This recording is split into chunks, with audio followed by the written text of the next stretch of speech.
दिसतंय, कारण रायगडमध्ये तटकरे इन आणि गोगावले आउट अशी परिस्थिती आहे। त्या पार्श्वभूमीवर पालकमंत्री पदासंदर्भात अनपेक्षित आणि न पटणारा हा निर्णय घेतल्याचं भरत गोगावले म्हणालेत। तर मुख्यमंत्र्यांनी दोन्ही उपमुख्यमंत्र्यांशी बोलून पालकमंत्री पदाचा निर्णय घेतला असं यावर तटकरेंनी म्हटलंय।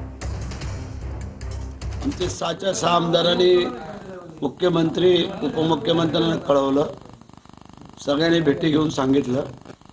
त्यानंतर जिल्ह्यामध्ये संपूर्ण वातावरण झालेलं होतं की पालकमंत्री भरत शेठ व्हावं म्हणून, आणि आत्ता जो निकाल आलाय तो अनपेक्षित आहे, तो मनाला पटणारा नाही आहे।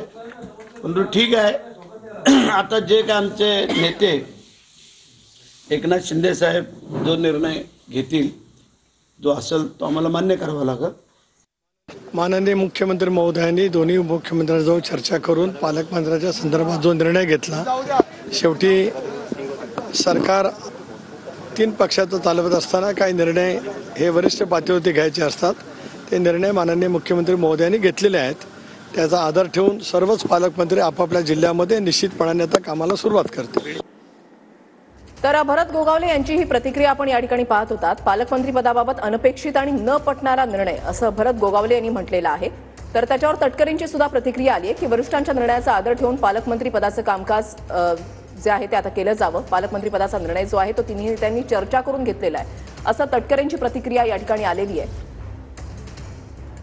आणि आता आपल्या सोबत स्वतः भरत गोगावले